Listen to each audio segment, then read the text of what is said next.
It's been over 20 years since I first engaged with conservation policy.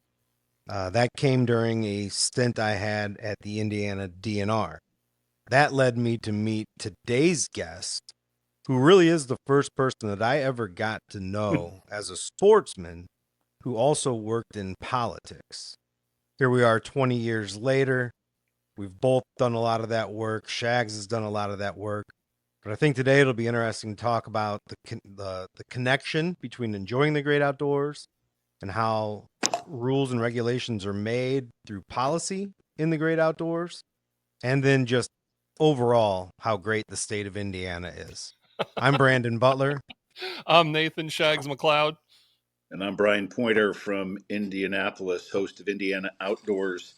And I also, since you brought up politics, it's not really political, but I guess it is. I'm also chairman of our state's Natural Resources Commission, which ironically, it's kind of funny. If you look at the statute, guys, it says that we're the ultimate authority when it comes to things in the Department of Natural Resources. So it comes with a little bit of weightiness, but those are the two things that I'm sure have brought us together over the years. And, just to maybe set the stage, you said something that I say literally almost every week. People need to be a part of something. So I don't care if you're a bird watcher or if you're a hardcore P&Y deer hunter, join an organization, join an advocacy group. Because whether you like it or not, I've always said this. My very first job was in politics right out of college. And John Sweezy was the Marion County Republican Party chairman. And he used to say something. He said, people always talk about how they hate politics. Well, think about it a different way. Where there's good politics, good government will follow. So, see, I've just set the stage now for whatever else you want to talk about. Welcome to the Drifted Outdoors podcast. I like this guest already. We asked him, hey, just say your name and your title. And he already started talking politics and going on little rants. This is going to be an easy one. It's Butler's fault. It's Butler's fault. Some more I'm just giving details. him, listen, Brandon's been part of my show so many different times, and he loves to take it wherever. I say, hey, let's talk about this. He goes, yeah, screw that. We're going to talk about whatever I want to talk about. Yeah. Brandon. He's one of my favorite guests, by the way. Well, we got big news regarding Brandon today. Congratulations. Brandon will be inducted into the Missouri Sports Hall of Fame come March. So congratulations, my man. Was checkers a sport back then? Who knew badminton could take someone so far? The outdoor edition. So that's quite an honor. We were talking, just for being an outdoor communicator and outdoor writer. All right, good. Yeah. I thought you might be the one that Trump's been talking about banning from going into other people's bathrooms. Oh man, we're not going there. Yeah, I was very congratulations, very well deserved. Thank you. Did you pay Shags enough to do your application? Yeah. I had no idea who did the application. Shags seems to think he knows. We'll confirm before we announce. I do know, because this is a fun story, Brian. You'll appreciate this. So I have a voicemail this morning from the Missouri Sports Hall of Fame asking for Brandon Butler.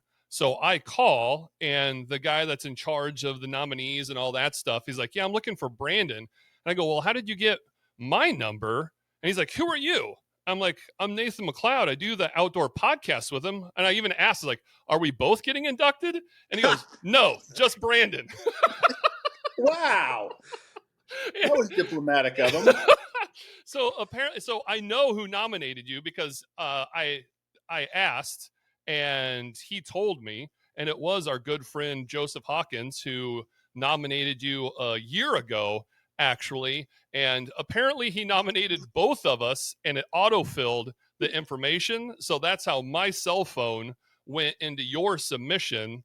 And quite honestly, I'm super happy for you, because between the both of us, you are much more deserving than I am, with all your stuff with your outdoor writing and your work with CFM.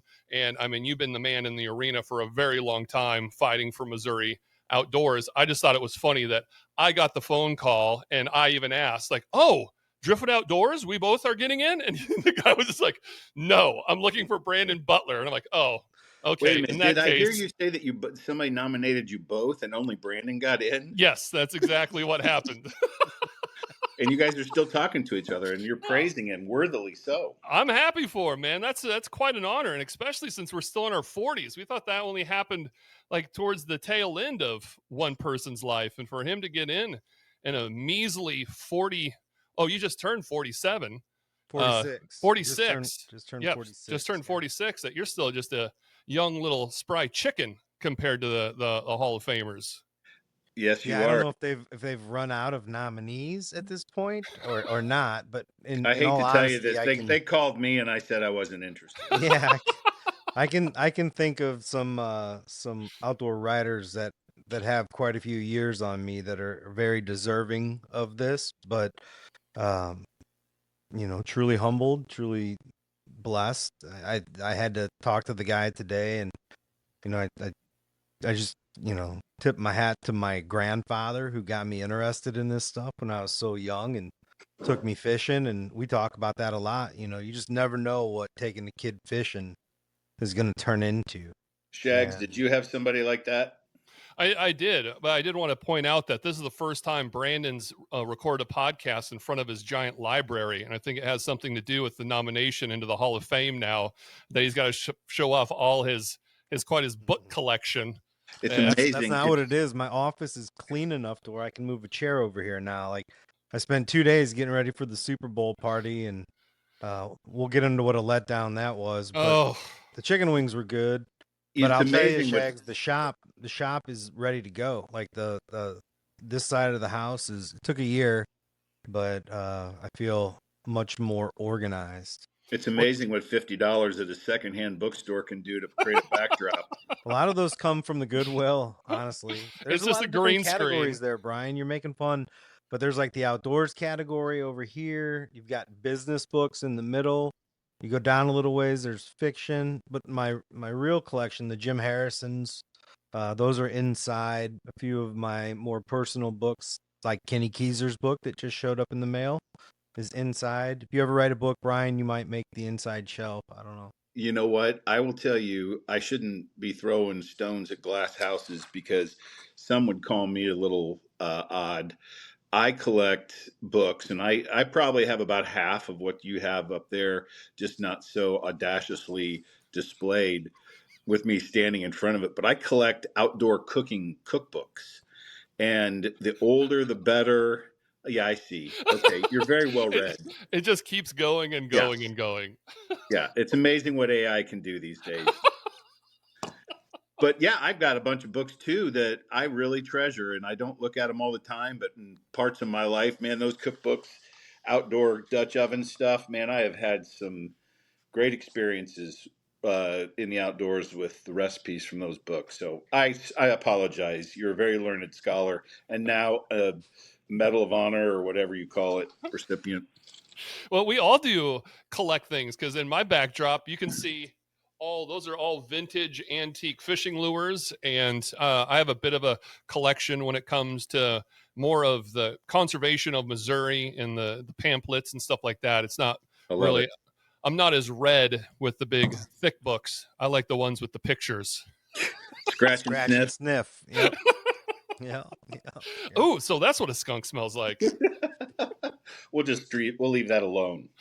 Oh yeah, but we should talk. So we're working ahead because I'm going home for my parents' 50th wedding anniversary. So we're recording this the day after the Super Bowl, but it won't come out for weeks. So just that's the heads up for us bitching and moaning and whining about how big of disappointment last night was, is that it's still fresh on our minds, and we have to talk about how awful that game was. It was It was horrible. And I'm a pseudo Chiefs fan. I've been in Missouri 15 years.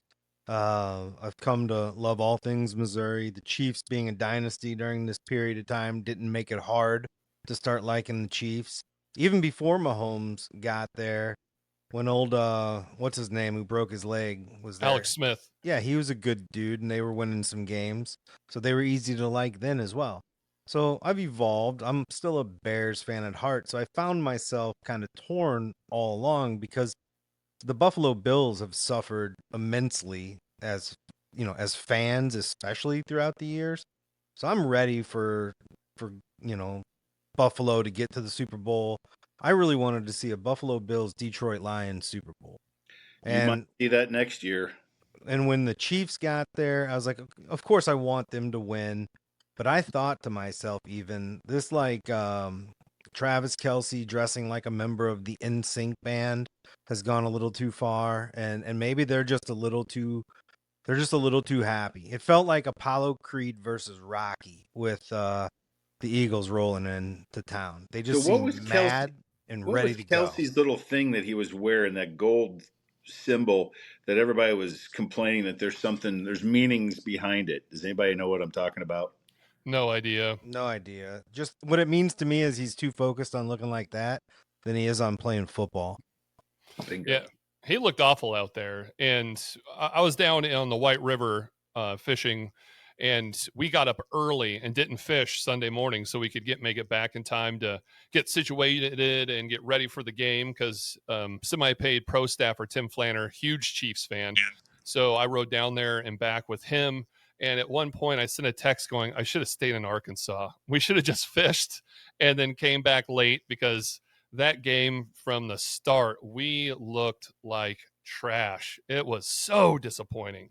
So And you're just not disappointing. used to that with the Chiefs. You're like, okay, No. this drive they're going to get going. This drive they're going to get going. Maybe this drive they're going to get going, and then they just never got going.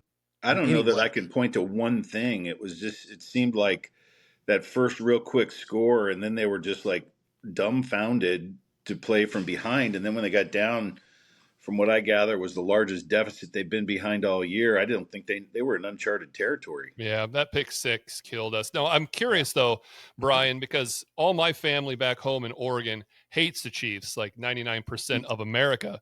But you still being kind of out in the Midwest, are you a Chiefs fan, or were you sick and tired of them too? Okay, so this is kind of the oxymoron. My head is like that neighborhood Shags you don't want to go into because it's a mess. So on the one hand, I like dynasties. I grew up where Jordan and the Cubs or the Bulls. I love that whole dynasty, the Lakers, blah blah blah. But then I also inherently root for the underdog, and Rudy's my favorite movie. Right? I'm a Notre Dame fan, so I cry every felt time you watch it. I cry. I cry every season for Notre Dame. Shags hates Notre Dame, by the way, man. I know. Like Shags has been he is blasphemy Jesus over and over. Like I tried to explain to him. I didn't wear my Notre Dame hat tonight. Get skunked in the boat. He'll just talk shit on Notre Dame at Can't help it. I'll die on that. Anytime possible. That's okay. Hey, listen, I put a son through there. I get it. I understand that they are sometimes very slow moving targets for criticism. I just hope, and I predicted this when Marcus Freeman was made the coach. My son was still a student there, and he had some insight into the locker room because his friend was on part of the management. And when he was chosen, I said to my son, I said, there's going to be a natty in South Bend within 5 years. Man, did I think that was going to maybe be a possibility this season. Even with the NIU, I was there. It was worse in person, trust me. But I still believe he's going to bring a natty back within the first 5 years. I just think he's got a culture there that you can't duplicate. When the Bears were going through their coaching hire process and his name came up, I thought that's kind of surprising, but I don't hate it. That guy, I could see him becoming a very successful coach in the years to come. So the game last night, I mean, you asked where I didn't have a real dog in the fight. So back, I was like, I love the dynasty aspect. They're going to get 3 in a row. The story for Mahomes, blah, blah, blah. But then I wasn't disappointed to see the way the Eagles just trounced them either. I'll always be probably an AFC person. I love Andy Reid. I mean, who? It's hard not to like Andy Reid. I mean, the dude just makes me Big laugh. Red. Oh man, I don't even remember any commercial. I was just dumbstruck by it. Like it's a bit of a blur. I went to bed pissed off. Didn't even stay up for the fourth quarter. It's the first time I can remember like just leaving a Super Bowl. I'm like, no, I'm done with it. Not even going to finish it. Commercial-wise, Harrison Ford had a good Jeep commercial. I thought that was good. He goes, even though my name's Ford. Like at the end, it was kind of about like, You can't dismiss the fact. I agree with you. Overall, I thought the commercials were horrible. The game was stink, and I do not like Fox commentary on football. So that's a whole nother conversation. I mean, they didn't help me being entertained in a shit game yesterday. But yeah, I mean, we could go on and on about this. Yeah. I liked the Pfizer commercial. The Oh, it was little a kid seal dressed as a seal. Did you see seal as a seal was Yes. Seal good. as a seal singing about Mountain Dew? That's what the only thing I remembered because I did go. Seal as That's a seal good. was good. It gave The Tusk the vibes. If you ever seen the movie Tusk, Yes. it was super creepy. the young cancer survivor that did the Rocky scene dancing through the streets, that was good. I I don't do know. remember there being a Martha Stewart dancing commercial. It may have been early on, like during still some of the pregame stuff, but I didn't see that one. that or I guess the eyebrow one too, or the flying Oh, the There mustaches. mustache was one. what was the freaky one where the tongue?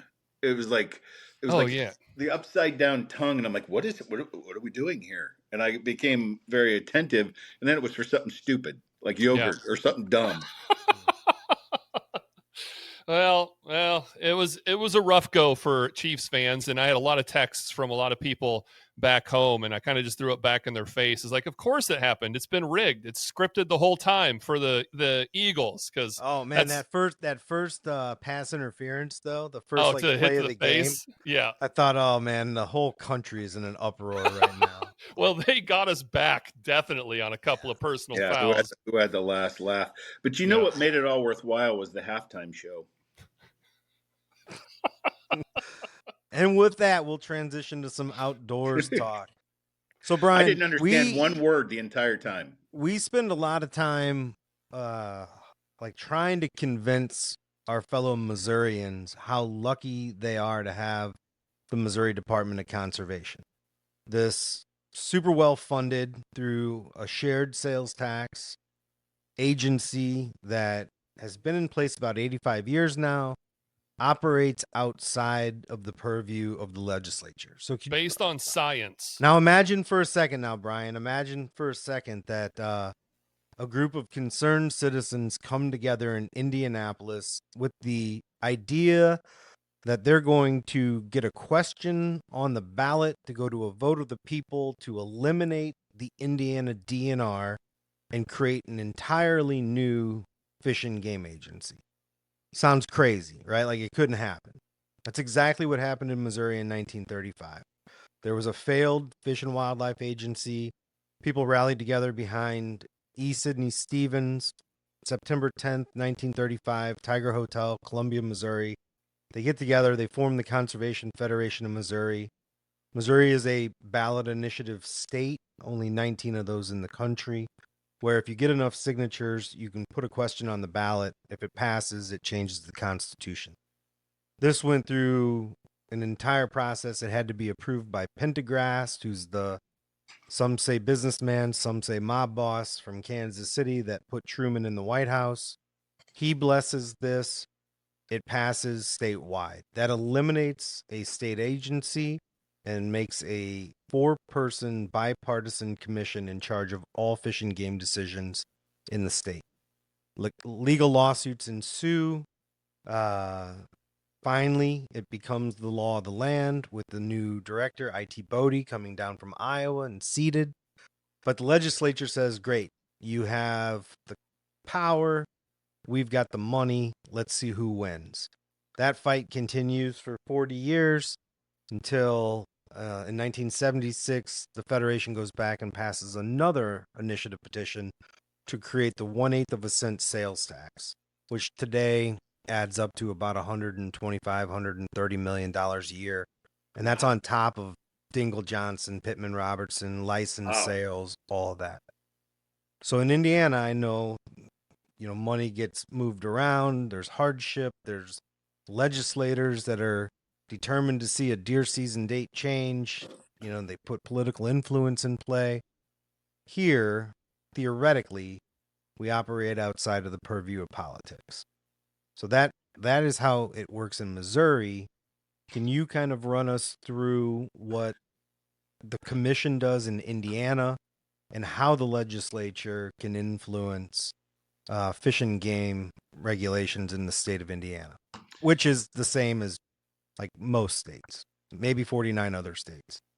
Yeah, because I get this question a lot because, if you're a consumer, a person that likes to hunt, fish, trap, and you go buy your license, a lot of times that's the best, most interaction you're going to have with our Department of Natural Resources. However, the Natural Resources Commission is an interesting body. It was established to do exactly what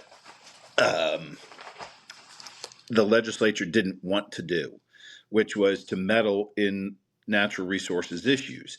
So if you look at an org chart, at least I'm going to talk about before this last election where we have a new governor. So there was a dotted line from the governor to the director of the Department of Natural Resources. So you got this whoop, whoop. And in that dotted line is this thing called the Natural Resources Commission that was put into statute 50 years ago. And I don't know when it was, but it's been around and worked very, very well for a very long time. So if you, Shags, decide that you want to stop, we're dealing with this right now. If you want to advocate for a bobcat trapping season, you submit a citizen petition to the Natural Resources Commission. The Natural Resources Commission will form a commission or a committee within the department where they'll study it. They look at that and say, does this make a good idea? Maybe not now. And that citizen petition is dealt with respect and professionalism. And a lot of those citizen petitions end up making it to the commission. But we also did something to make it more efficient. We have a biennial. Every 2 years, we have a cycle where we open it up for months. So, Brandon, I know you're an advocate for hunting in pink underwear. If that's something that you wanted to see as a statewide thing, I think we should you have to have pink underwear. Now, that's obviously not going to go anywhere unless maybe you're in Kentucky. But at this point, we accumulate all of those suggestions and then we figure out which should be a rule, which maybe should be held off, which goes for further study. That works very well. What happens sometimes, and because we've had 4 governors dating back, we just have a new governor, Mike Braun, who was our state senator. He replaced Eric, who took over after Pence left and served 2 terms. And Pence was good, and Mitch Daniels was fantastic. So we've had 4 very, very, and of course, Brandon, you worked for Mitch, I think, at one point in the department.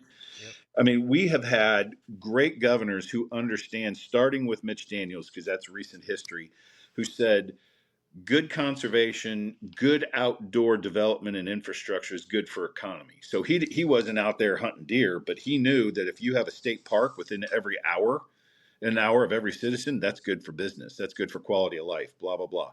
So we've seen this dump of money and investment from the state into the department for trails. You heard this Next Trails initiative, blah, blah, blah. They've leveraged funds. They had over $100 million that they've developed into our trail system here. And it's as competitive as anybody else in the Midwest. Where it gets a little clunky is when you do have that legislator that has some constituent in his or her district. And this happened when the state wanted to expand the ballistics or the opportunities for what they call at that time long guns. So if you had a 44 long rifle, you could use that. And then it quickly became all of the high powered rifles, 30-06 and other things. Well, in their haste, as sometimes they do, they don't understand this. They're not as in the weeds as those who write the rules and help promulgate the rules within the commission and the executive office. They got ballistics wrong. They got left out calibers, and it created a confusion. Now, if the department and even wanted to go back and change that, they can't do anything because now it's a law. So it has to go back to the legislature, and it could take a couple of cycles. There's no There's no place to take that within the Natural Resources Commission. So we don't have that problem because we're pretty apolitical. I could see where if power was in the wrong place or they didn't have the same priorities as perhaps these governors in our last three have been, which is 25 plus years of leadership now. If somebody said, nah, we're going to place priorities elsewhere, we'd have a problem. But we don't have we have the funding problem, which I know is a lot of the entities and organizations, the groups, the affinity organizations have all tried to come together through coalitions, through our Indiana Sportsman's Roundtable. How are we going to have a sustainable funding source going forward that's not strictly dependent on license sales? Because we all know where that conversation can go. And most people don't realize that in Indiana, our Division of Fish and Wildlife doesn't get any General Assembly funds, general funds. They get it all through the Pittman Robertson match and through the sales of licenses. So that's why we put a great effort on retention, recruitment, and reactivation and all those things that you guys have already talked about. But we don't see that in Indiana. We have a pretty efficient executive office who handles the 3,000 employees and all the issues and 20 some divisions. People don't realize in Indiana we have 20 plus divisions within our Department of Natural Resources. Yeah, because in Indiana, Shags, just to be clear, it's not. It'd be like if MDC and DNR were all one thing. So you've got not only the Department of Conservation in Missouri, we got the Department of Natural Resources. In Indiana, you've got a director that's over state parks, all the environmental stuff, hunting and fishing. Like it's all one big thing. I've said this repeatedly, and you might have even been party to our conversations on Indiana Outdoors. There's not one person, whether they buy a hunting fishing license or own a boat or go to a state park, that's not affected in some way by the work that the Natural Resources Department of Natural Resources does, whether it's historic artifacts, whether it's reclamation work. You know, we take all that coal mine back, and we've done some great work with reclamation, entomology. If you go to Lowe's and buy a plant and you don't know where that plant came from, we have inspectors there from our Department of Natural Resources making sure there's no pathogens. And my God, if there's one more three-letter disease that comes out that we have to talk about between EHD, CWD, H5N3, whatever it is now, I mean, it's a complex department. It's a complex Department of Natural Resources. So I don't see how we could switch on a dime or even with planning and make it any more efficient than it already is. Let me jump in and ask you a question that just boggles my mind then. Because you teed it up so well. You said there isn't anybody out there who isn't somehow impacted by the work done by the DNR. Mm-hmm. And that's absolutely true because it's water quality, it's air quality, Yep. it's soil health, it's state parks. You know, our state parks in Missouri are free. We've got right at 100 state parks and historic sites. And I grew up, man, like Potato Creek State Park up by South Bend. That is where the outdoors unfolded for me. I New literally inn coming remember, there. It's the first new inn since 1939. I cannot wait to It's stay going to be there. built at Potato Creek. I can't wait to stay there. I caught my first bass off of the boat ramp. My dad still tells the story. I was like 3. I caught it on a river run. We put it in a bucket. It was probably like a 3 or 4 pound bass, my dad said. I remember putting it in a bucket, taking it back to show my mom, and then taking it back to the lake. And he took me down there, just let me cast. You know, didn't think I'd catch a single thing, and woof, this giant bass engulfed it. I want to come back and let me go. Let me get to my question. Yeah, man, radio guys, it's hard. So if everybody is impacted by this, and this is what we say in Missouri, is that everyone gets to see the same eagle flying. Everyone gets to experience the clean, clear water of a stream.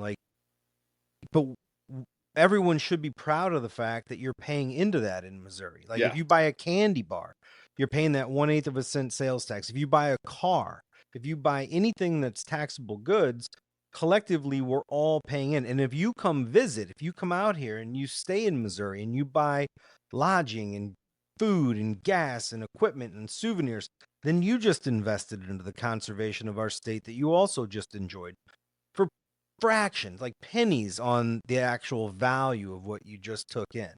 I like it. Why doesn't that become a funding model that the rest of the country just jumps all over. Like, can't we sell citizens on, listen, it's 1/8 of one, make it 1/10 of a cent. That's what the park, soil, and water sales tax is in Missouri. Make it, Listen, get the legislature to just put a 1/10 of a cent sales tax in, and all of a sudden our conservation issues become more state-based, which I like and the federal government should like. Like, keep the money at home. People that use it get to benefit from it. Um, still keep Dingle Johnson and keep the federal excise funds and such, but just add in these small sales taxes state by state by state. Everybody gets to benefit. Everybody should pay in. how And many other states have it like that? Do you know? Arkansas and Minnesota have versions of it. But man, it's like, I like it. I'd like to get old Will Scharf to hand Trump an executive order. That's a Missouri boy there, old Will Scharf. Get Trump an executive order. Every state will have a 1/10 of a cent conservation sales tax. All of our problems are solved. Well, as you know, even as much as we love the outdoors and see the value in that, if a governor, especially a brand new governor who comes in on fiscal this and fiscal that, says 1/10 of 1%, it ain't going to see legs. And I think that's a great great venue. And frankly, I like the way you made the argument, because Well, it's what the if same they thing that I say. eliminated 2/10 of a cent from some bullshit tax that we Correct. shouldn't be paying anyways, and being like, hey, we're going to give you a tenth back and give you a healthier environment filled with more robust I wildlife. like it. I like it. At the end of the day, permanent funding has been a topic of conversation for at least 10 years. And no one's been able to crack that whip just yet. There's been no governor that wants to make an off book kind of decision because they're saying it's user driven. Well, there's so many other things within our Department of Natural Resources that we could do, blah, blah, blah. We did something a couple of years ago. I don't even know, maybe it's a decade or so. They moved our state parks to a quasi governmental private partnership, and they're for profit. And they run better than most hotels. And where the commission came in, for example, is we gave them the ability to flex. So when the Super Bowl was here, for example, back in 2006, by statute, the price for room is $65. Well, that's a heck of a deal when they go a mile down or across the street and somebody's paying 450 and a 3-night minimum. They had no choice. They had to go with what was in statute. So we do some of that stuff to help them manage more efficiently. But I think that's interesting. All of your state park entry fees are free. Dude, the first time I came, I had just left the Missouri DNR at the end of Mitch Daniels' term. To clarify what you said earlier, yeah, I was the liaison to the governor's office for the DNR. So I was in the executive office. Man, that was fun. Rob Carter, he became a friend. He brought me in there, like one of the first leaders. Everybody's got a cross to bear. Yeah, one of the first leaders I got to be close with, and he took me over to meet Mitch in the office on the first day. Man, my man Mitch, his book is in here somewhere, Saving the Republic. He went on to be the president of Purdue. I to this day, he should have been the president of the United States. Boy, wouldn't have that, we might have had a whole different ball of wax. But it's interesting as we talk about funding. We're not going to solve that amongst the three of us, but it needs to be an out loud public conversation. And you know what? Some sort of public buy-in needs to be a party to it. People have always said or asked me, hey, which organization should you give to? And you know what I tell them? Buy a hunting and fishing license. Buy a duck stamp. Buy a duck stamp, okay? But in Indiana, if you buy a hunting and fishing license for $17 or $20, a general hunting or fishing license, that'll get turned around into 3, 4, 5 times through the matching funds, and all of that stays here. So, yeah, you could give to Ducks Unlimited or the elk, the deer, the turkeys, whatever, but keeping that money here, buy a hunting and fishing license. And to go back to your question that I ventured off topic with my love fest on Mitch Daniels, was yes, all of our state parks are free. So we actually have 2 taxes in Missouri. The first one I explained how it came to be the 1/8 of a cent. It's never ever been sunset. It's never come up for a vote. It's something that we worry about, like if it were, honestly. The other one politically is much more savvy. Like it is a wise political move. It's called the 1/10 of a cent parks, soils, and water sales tax. So it goes directly to the DNR to be shared 50-50 between state parks and soil and water conservation districts. So on one hand, you've got everybody that loves going to state parks, which is, that's pretty bipartisan. That's urban people vote for state parks, rural people, for the most part, like state parks. Some of them don't like people coming into their rural neighborhoods. But the other half of it goes to the 114 soil and water conservation districts in Missouri. We got 114 counties. Every county has an office. That money can then be put out onto private land to help farmers better their property. So essentially, it's privatizing public funds for an overall public good. Nobody seems to argue with it. It's used for agricultural practices to help stop erosion. A lot of other, a lot of other aspects that come with farming that, if worked and protected, won't be a problem for the rest of us. So it's a good thing. And now you've got the entire agriculture community in favor of it. You've got everybody that loves parks in favor of it, and it has to be voted on every 10 years. So in 2016, I led that initiative, and it won every county in the state. So the most rural county to the most urban county. And we passed it with I can't remember what it was. It was over 80%. Yeah, it was only 19% of the people voted. It was 81% of the people voted for this. Sounds like you need to move back to Indiana and create a new passion project. Yeah, which is hilarious because I was on Mediator with Ranella, and Ranella was like, "So you're telling me 19% of people in Missouri hate state parks and clean water?" Yeah, and clean water. So it was it's an incredible political play. You let the citizens continue to vote on it every 10 years. They feel bought into it. And then when you go to a state park, you don't have to pay $1.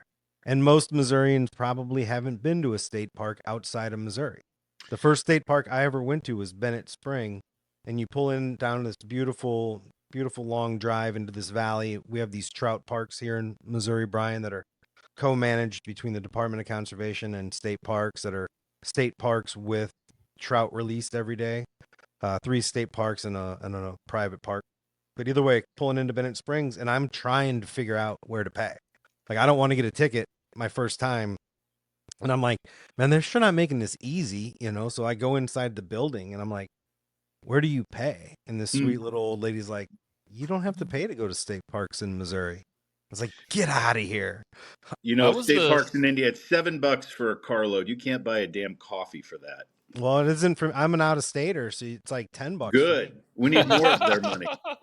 Well, coming from Oregon, I had the same experience of I was searching around where I don't even have to pay to park. It's completely free.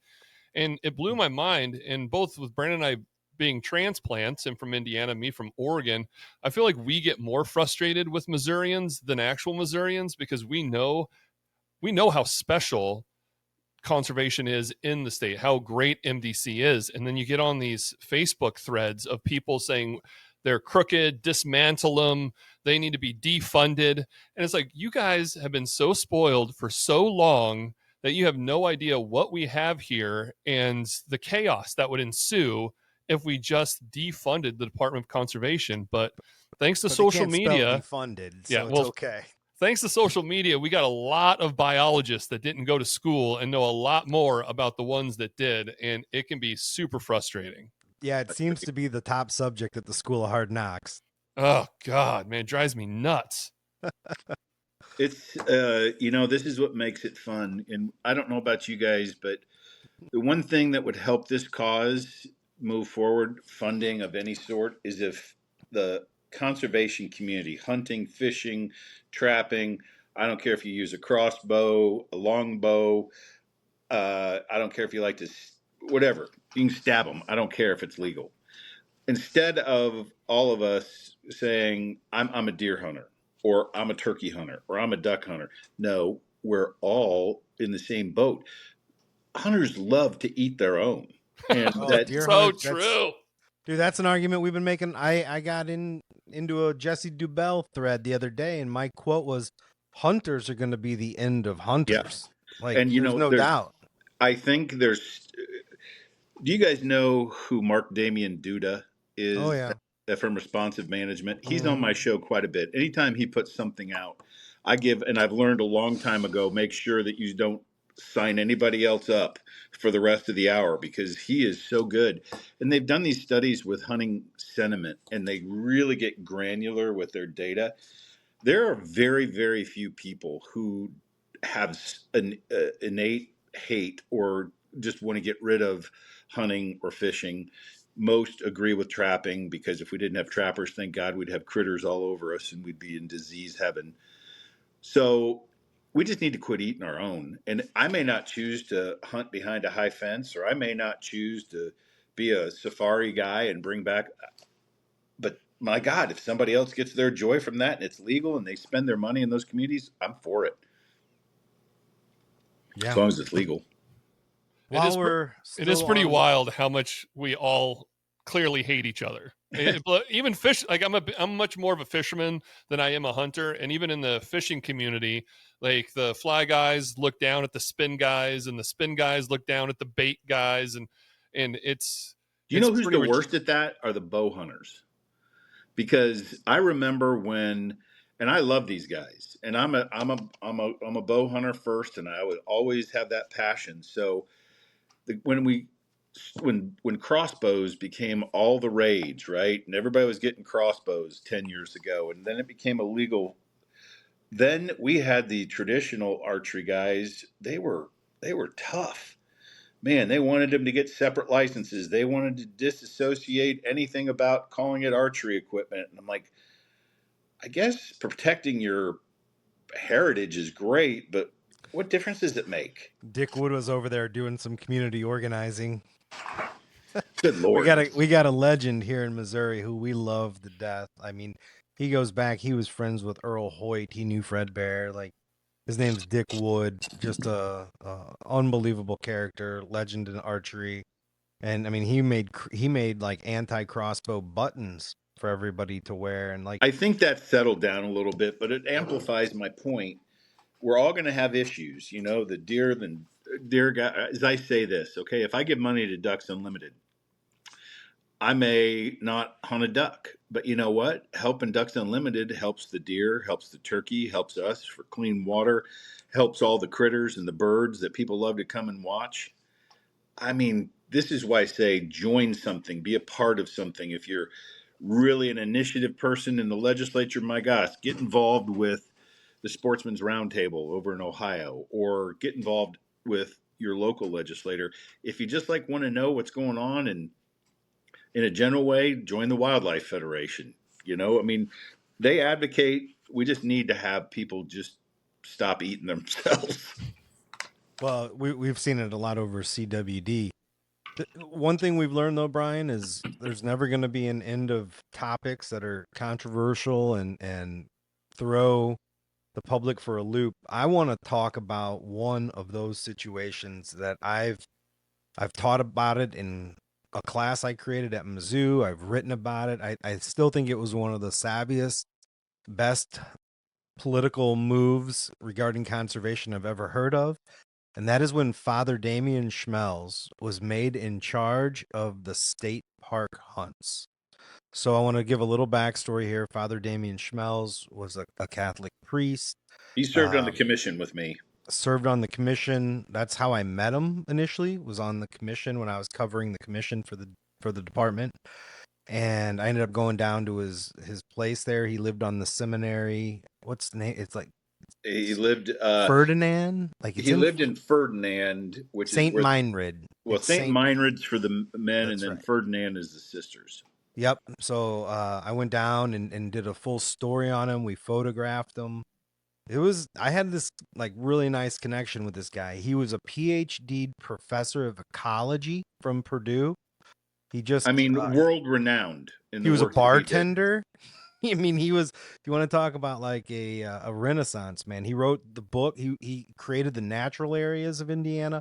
I mean, so there's nobody in the state that's more in tune or attuned to what's going on in the outdoor world than this guy.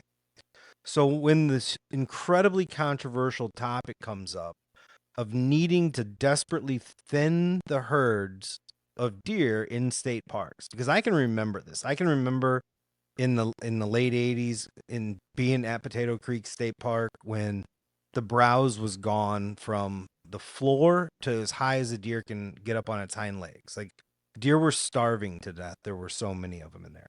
You go on a bike ride and count 200 deer.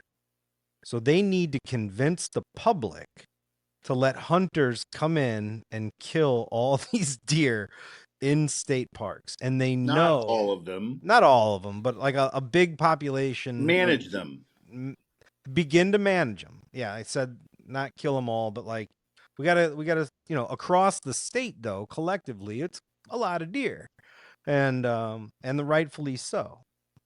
Oh, there were Knowing death that threats. There were this is death threats at these hearings. When Oh this was yeah, taking place. knowing that there's gonna be death threats, knowing that it's gonna be that controversial, like you put a priest in charge and dare these people to death threat the priest, So it's like, but where do you find a professor of ecology who happens to be a Catholic priest as well as a bartender? Like, Father Damien was. I served with him for a couple years before his health went down and he retired, and I too went down and we had some great conversation. First I was Catholic, so we had that in common, but at the same time, he saw things differently than I did on a couple of issues. One of which is when Mitch Daniels came in and said, "Well, you can carry a firearm everywhere else. Why not in the state parks?" He didn't like that too much, but that got through. So he was a great guy though. What a character, and truly what a legend. I mean, his institutional research still is referenced today. Rest his soul. Shags talks about how he once got scanned by an alien. I feel like I once got scanned by Father Damien Schmelz. Like he read my mind. He gave me That's a little name that hasn't been brought up in a while. he Good for gave me a you. little like a wallet photograph of himself, the way you would trade photographs like in elementary school. And it I was thought he kind of might have weird. given I you a was squirt bottle leaving. of holy water or something. You were going to tell me that it started He sizzling. must have he saw into my soul and knew it needed a little help. So Brandon's head started spinning. he gave me this picture, and I was not Catholic. I actually put it up in my office on the wall there. He was yeah. Rest his soul. Good man. I'll never forget that guy. He made an impact on me. He was influential. I And think about how strategic that move was. Like I thought it was just a really cool story. Well, I wasn't around for the organizing of that, but I certainly was around while it was all going down. And what I will tell you is that is a good example because he was a designee from the Academy of Sciences in Indiana. So they have a seat on our Natural Resources Commission, including the director of the department. It's a 12-person body. 6 are citizen appointees, of which I'm one. The Academy of Sciences, of which Father Schmelz was a designee. Then we have the Department of Tourism, Environmental Management, and Transportation. All are on this commission. So you bring everybody together, and I think that's why it works. But his service, like the current designee from the Academy of Sciences, is a professor at Ball State. So when we get these rule changes where we have to change Latin derivative names of some subspecies, guess who finds that stuff? It ain't me. I'm barely able to turn the page. But we noticed that is the subbrachia subdivision. Okay. And I looked at somebody over there. You got that? We're good. There is expertise there, and not this person included. Yeah. Well, man, I don't even feel like I've scratched the surface on all the things that I want to talk to you about. So clearly, we're gonna have to do this again. Do a I'd part love it. 2. Listen, as many times as you've been on my show, and I know I love you as a friend, and Shags, great to meet you and hang out with you. I feel like we've known each other, but I truly value your opinions, your stories, your outreach. Whether you're in Missouri or Indiana, you're still a Hoosier Outdoor Writer in our books. And at the end of the conversation, you have some valuable stuff that you convey not only in this podcast, but that's why I love your contributions on Indiana Outdoors. And I'm able to help you anytime you guys want, because like you, even though you accuse me of being a radio guy and whatever that means is a pejorative, I'd love to talk about this stuff. Yeah. Yeah, I didn't even get to ask how you got into radio. Oh my gosh, be careful. It's a funny story. Be careful what you ask for. So the first show of Indiana Outdoors aired in June of 1999. So we've been doing the show 26 years. This is our 26th year. It's on once a week. We're on currently about 20 stations, and that's kind of where it's been this whole time. But I went to an individual and I said, who do I need? It was my brother-in-law at the time who was the governor, or he was the congressman, Mike Pence. And I think I was probably drunk at a family party. And I said, who do I need to talk to at WIBC? I want to do an outdoor show. I'd never been in a radio station. I didn't know anything about it. And, he's a good dude. And he said, because he was doing Saturday morning open phones, okay, on WIBC, a 50,000 watt call-in show was great from 6 to 9 a.m. The only hour that they did not have live programming was from 5 to 6 a.m. on what was then WIBC, which was the big powerhouse station here, because they had what they called Saturday morning Real People Radio. So it started off with a farm show at 5 a.m. that was taped, and then it was open phones, and then it was the garage guy and the garden person and the money guy and this person all would come in. And it's morphed over the years, but I went into this place and I said, I got an idea. I fit in perfectly. And it took about 10 months, where they kind of pulled their things together and said, you're right. I'm not a radio person. I loved the outdoors. And at that time I'd been doing Indiana Outdoors. I'd gotten started with Indiana Outdoors in 99. Then I became the commission chair in 2005. So I had built up now by doing the program, a working knowledge with everybody at the Department of Natural Resources. The biologists were on each and every week, blah, blah, blah. So Lee, I heard you somebody talked about their dad.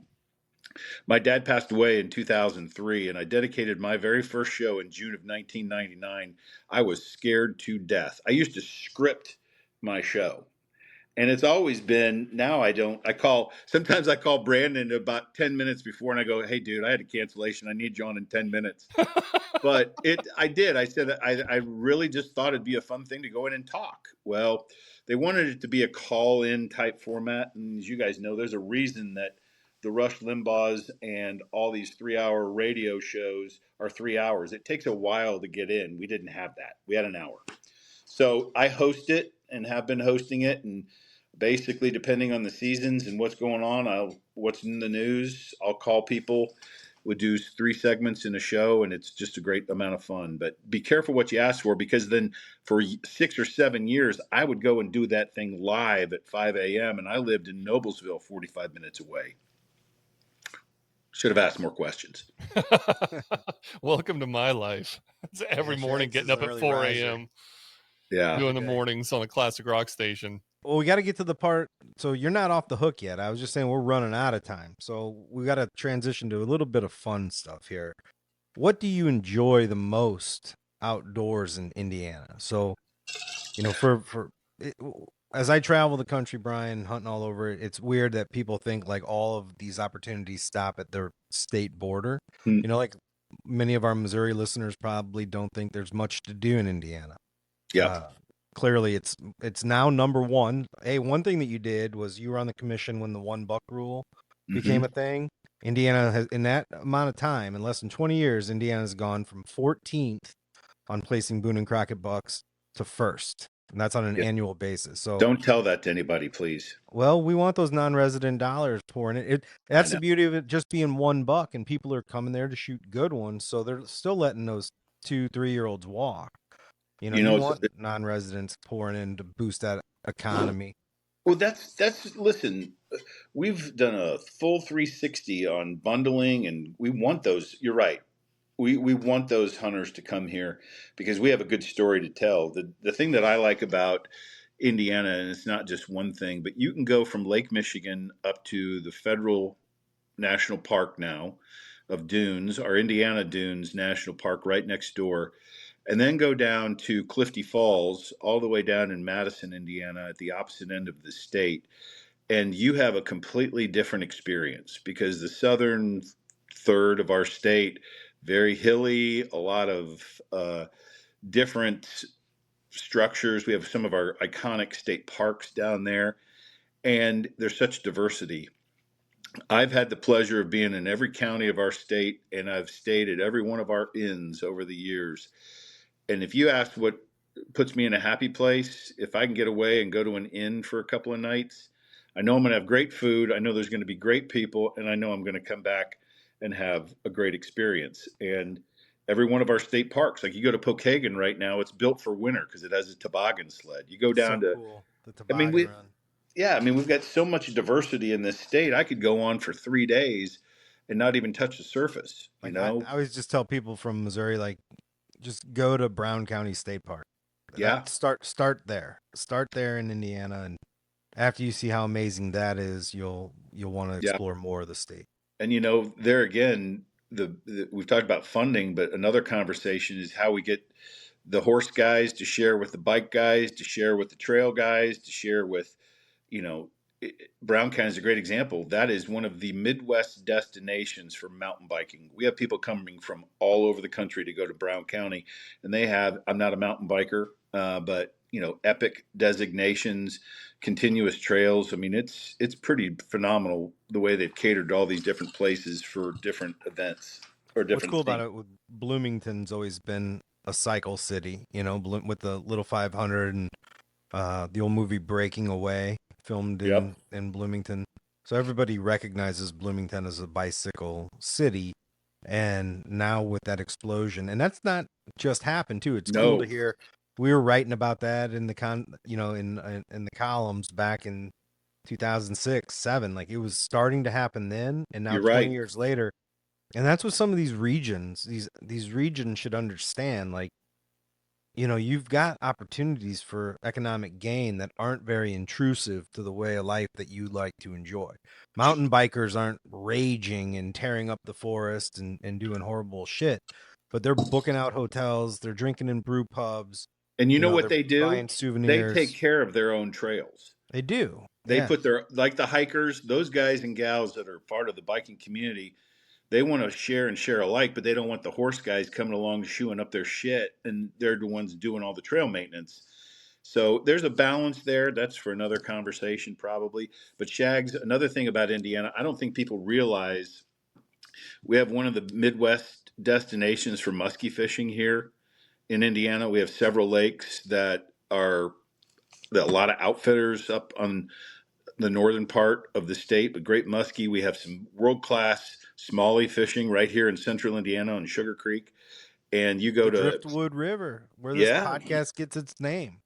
you go to, there's so many good fishing, so much good fishing here that literally, that's one of the things, our buddy Jay Anglin, I talk to him pretty regularly, and he's my correspondent from the north, but he's the guy putting his boat out on all these waterways, and there is some damn good fishing, especially up in the northern part of our state. So don't dismiss that as a destination, along with these big bucks that are putting on the wall at the Deer Turkey Waterfowl Expo coming up next week.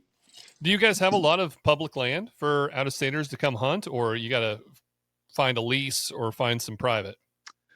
It's like the tale of two countries, man. Like, Yeah. south of Indianapolis, we do. Like, as if I still live there, but I'm a native. You know how it is, Brian. Yeah. So south of Indianapolis, you've got the Hoosier National Forest, which is about Federal. 200,000 acres. And then you've got another few 100,000 acres of state forest. You've got Green Sullivan, Morgan Monroe. yeah, Morgan. What's the one? It was renamed after the governor that passed away down there. O'Bannon Woods. O'Bannon Woods, and all that national forest that surrounds that Ranger Bob used to manage. Like, that whole area is amazing. Ranger Bob. And that's So do way do down you the consider southeast corner. do you consider state parks for hunting purposes, Shags, and public land in that question? Because yes, could we always do better? Is there a huge initiative to expand opportunity and access on all fronts? Boats, fishing, hiking, hunting. We just picked up 4,000 acres at what used to be Minnehaha, which was a reclaimed lease, and we got 4,000 of that back. That when that lease went away several years ago, Peabody Coal cleaned it up, and they gave the opportunity for the DNR here. So we just picked up 4,000 acres. That didn't even make above the fold news, but that's going to be put back into. We have done a great job with the attention and eye on public access, but it could always be better. It's just hard up north because it's such valuable agricultural land. I mean, I'd be the first one to admit, like, I thought Indiana was like kind of what you're saying, just a flyover state. Like, what is there to do there? And I mean, even talking to our good friend Paddle Don, who's always on in his raft out there fishing and posting great smallie pictures, I wasn't aware of the muskie. That's on my bucket list. I'd like to catch one. So yeah, Webster, Tippecanoe, the chain of lakes up in the northern third. And there's some great folks that have put together some great successful guiding businesses, and people. You'll see license plates from all over the Midwest. Might have to make a road trip out there, dude. Buy an out of state license too. Oh, you have to buy licenses? Yeah, do that. Brian, I have a request for the commission. There's a formal process for that. I'll submit. I feel like, you know, if I'm gonna start to reach this point in my life where I'm recognized for helping, and I'm very appreciative of that, I would like the commissions to open the books back up and retroactively sell me a lifetime license in the last year that they went out. That's my thank you for 20 years of fighting the good fight for Indiana. They got to like pretend we're the mafia. They just open the books, crack it open, sign one guy up, and give him what his dad never gave him. Because my dad wasn't a hunter. Everybody else's dads went out and got him one, and now I can't afford to come home and hunt my own state. Well, my dad didn't give me diddly poo, but I'm looking for it in here somewhere. But this is like gold. It's like the lifetime license. So if it could also be with my favorite fake ID, McLovin. If you want to play what's in Brian's wallet sometime, that's pretty fun too. I've got the one. Me and Shags both have them here in Missouri. They don't include deer or turkey tags. That is the Willy Wonka's ticket for hunting and fishing right there. It's everything. Like it didn't even include turkeys because there weren't any back in the day, and then they just went ahead and added them in when the turkeys came back. Well, now that you're the part of the Hall of Fame, maybe you can pull some strings. That's what I'm saying. If Missouri can put me in their Hall of Fame, Brian, I mean, what can you do for a Indiana can do? What can you do for a true-born native son? One of my favorite things to play with my friends who know that I'm a little 12-year-old at heart is what's on Brian's phone. And I think we should now start what's in Brian's wallet. Can I get rid of my fake vaccination card now? Yeah. What's your name there? Oh, it's purely legit, except it's completely flipping fake. Dude, I stumbled across mine. Wait a minute. I didn't mean to say that over a public forum. You're going to want to keep that for a souvenir someday. Yeah, no. Oh, that's too funny. You can tell everybody before the war started, they made us. Oh, let's not go there, please. Well, we can lighten the mood because we like to end or start wrapping up every podcast with what we call the mystery bait bucket. So what you see here in front of you. You should submit some of these, man. We need more Indiana submissions. What is it? It's called the mystery bait bucket. Yeah, it's random questions submitted by anyone. You can comment on our YouTube now, Driftwood Outdoors TV. And if you subscribe, you're automatically entered into win a walleye fishing trip with Brandon and I and Chris Nelson with Tandem Fly Outfitters Saturday, April 19th on Stockton Lake. So it's just a random question submitted by anybody. You can email info@driftvoodoutdoors.com or hit us up on Facebook or Instagram, Driftwood Outdoors. And we end every podcast with it. We'll read who it came from. We'll all go around and answer it. Very rarely does it have anything to do with the outdoors. I love it. This one comes from Ryan Phillips. Oh, this is a good question. What would be your death row final meal? Great question. Right? You guys go first. I got a couple ideas. I'm going to do... I've thought about this. Yeah, so right. Listen, the older I get, the less intimidating it is to go to jail for the rest of my life, okay? King crab legs, fried lake perch, which will share the same melted butter and a ribeye on the side. White Castle's crave case, cheeseburgers, onion chips, and a chaser of a McDonald's double cheeseburger. Wow. You're just trying to give yourself a I heart can't eat attack any of that before. stuff now, or else I won't be able to hunt anymore. But last meal, I'm getting a damn crave case and a double cheeseburger from McDonald's. So mine would have to be, I need buffalo wings from CJ's. I want some Dungeness crab from back home. My mom's salmon cakes, salmon patties. And then I would want Savannah, my fiance's, eggs Benedict. And that would be. If we can order That's from sweet restaurants, that you I throw want her some, in there. I want Like some Chick-fil-A fries to go with all my good stuff too. Oh, I'll her eggs throw in some Benedicts are McDonald's legit. large. I want 2 large McDonald's fries for my final. Just And a keep Shamrock stacking it. Shake. You're gonna have to hold off the execution until Shamrock Shakes come back. I'm gonna basically go to and Taco Bell's got to be thrown in there. Everything that I don't or can't eat, bring me some bean burritos too with it. I'm just glad you didn't say the McRib. We like to joke around. That's from that's Grimace meat. It's seasonal. It's only when Grimace free range they can go out and harvest them to make the McRib. Listen, Are you going to the better Hoosier not Outdoor that's why. Writers conference this year? I am. I left my. I have to tell Tom just like every year, it's coming. Just hold on. But yeah, I'll be there. This year because they're not doing it until April. I love Clifty Falls, which is where we're going. Right. And for the last several years, they've had it on the Boat Sport and Travel Show weekend. And I do a lot of work with the Renfros. And this year they're not doing that. And it frees me up, but they moved it to April so I can go. I think I'm going to try to make it. I thought I couldn't because of the youth turkey season, but it appears to be open. Clifty Falls is such a great place. I know. It'd be fun to stay there. Do you get a table for this Hall of Fame induction thing? They didn't say anything about it. They just told me to be in Springfield on March 11th. So, And bring a check. I thought That's we'd right. be able to go all down and celebrate with you, but you're big timing everyone. Just gonna do it by yourself, huh? I have no details. This all just happened today. I have no details yet. And just think what could happen tomorrow. Your So I life did is go in and look unfolding at just like a who- beautiful flower. I went and looked at like who is in from out as outdoor communicators. Larry Whiteley, Kenny Keyser, and Ken White.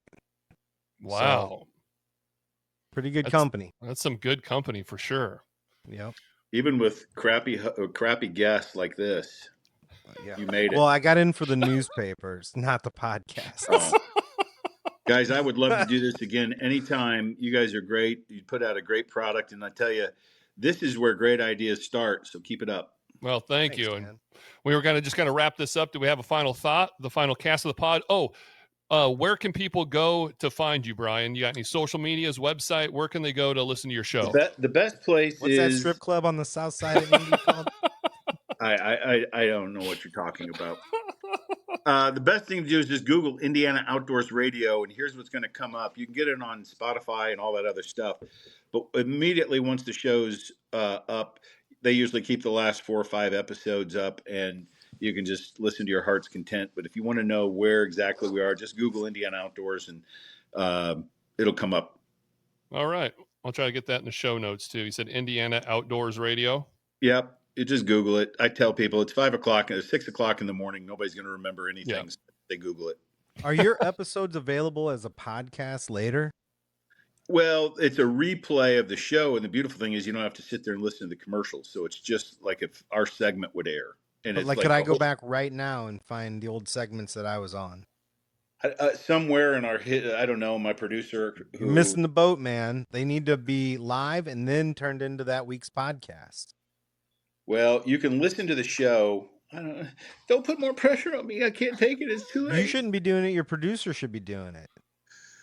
Don't be wicked about my producers. I love those people. I'm trying to help your producers I know. be better at their jobs. He's a Hall of Famer. You should listen to him. Guys, Well, there's no reason to like take content like a newspaper, for example. When I write a column, it used to run in the newspaper and then it was gone. Now every newspaper puts it online, and if you search that topic, it shows back up. So your radio show should still be live. Nothing should change. simply when they take that audio at the end, they download the audio. Shags can give you the whole playbook on that. They input it into the, distribution Yes. service. So that's what And they then do. boom, next thing you know, it's Indiana Outdoors podcast on Apple, Spotify. Well, you said it was on Basically, Spotify, so it has to be. yeah. If it's on It's Spotify, it's a podcast, if you will. But what I don't know is how far back you can go. gotcha. Probably because I say stupid stuff and they don't want it out there too long. Well, yeah. Okay. Well, we certainly appreciate you sitting down, and we'll definitely have you back on for a part 2. And it was nice to finally get to meet you. Brandon talks about you all the time and hopping on your radio show. And you guys are the best, and keep up the great work. And anytime I'm here, my friend. And Brandon, who knows, I may call you next week and say I need your help. Deal, awesome. man. Deal. Gear review coming up next. See you, Brandon, guys. All right. Into the podcast, the beginning of the gear review. What are you reviewing for us today? Man, I've been going through and organizing some fishing gear, getting the bug. Had open water here at home after the big ice fishing trip. And I was looking at the different baits that I haven't opened yet. And these whopper ploppers, man. Can't wait for those warm summer nights when we're throwing like top water to the bass.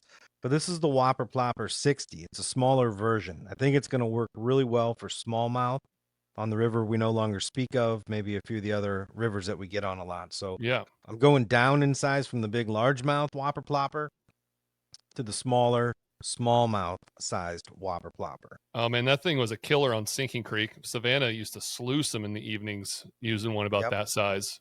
We can tell you exactly where to go. Well, for mine, as you can tell it, I'm repping them. I was down there this past weekend seeing Jeremy wasn't in the shop, but Lisa was. We're talking flies and guides down there in Lakeview, Arkansas. I just love their merch. I love the logo. It's super cool.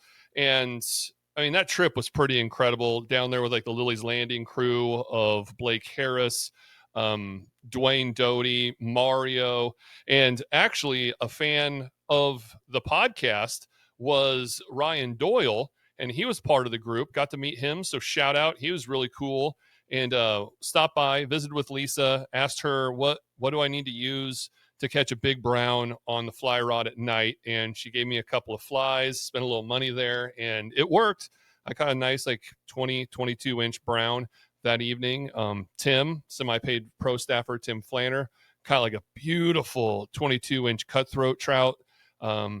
The biggest fish I caught of the day or the whole trip was a sucker. Did you see that giant sucker I posted on the Driftwood Facebook page and Instagram? That thing had to have been like 3-4 pounds. We were joking it might be the Arkansas state record sucker. Nobody looked it up, but man, it hammered a giant jerkbait like right in the mouth. You caught it in the mouth? Oh, it slammed it. Like, yeah, caught it in the mouth, and he fought and was pulling drag, and you saw that brown color out in the distance, and you're like, here it is, dude, we got the good one, we got a good one.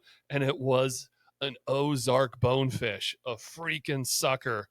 But it was a great trip. I love stopping by when I'm down there. I don't get down there enough, but if you're in the White River up by the dam, you got to swing by Flies and Guides right there. What is it? Copper John's campground. Yep. They're right there in Copper John's. And yeah, Gaston's was awesome. We stayed there. Their winter rates 40% off. You can't beat it. We need to get down there and do some fishing. I thought of you. Restaurant? Oh yeah, every day. Yeah, for sure. Even had their Sunday brunch. But I did think of you because all those guys down there are so hardcore. There was a time where I was sitting there going, God, do we need to keep going? I was starting to question it because we were fishing until like 1 a.m. and then we were up again at 5 to be on the water like an hour away because they weren't running any water. But man, it was an amazing long couple of days, but it was a blast. I was gonna say, you must not have thought about me before the trip because I didn't get the invite. Well, apparently we had the days mixed up because I did invite you like 2 podcasts ago, and you're like, oh, I'm out of town. And then I saw on the calendar that you weren't out of town, but that you wouldn't have had fun down there because it was you're a little more of a casual fisherman, and we were with addicts. Like these guys are insane. Did anybody boat anything picture worthy? Yeah. Mario posted some on his LOZ fishing lures and guiding service. I was going to share it on Driftwood, so it'll be up there. But some of those guys, Dwayne and brother Dave and B-Rad, a couple of them. Mike, I got to use my jigging rod that Mike's making for us. It wasn't finished, but he brought it down there to just let me use. and that thing was awesome catching trout on that rod. Well, let's get a couple of those guys on the pod soon. Talk about Yeah. that trip. Yeah, 100%. We can pull that off for sure. All right, man. We'll see you down the trail.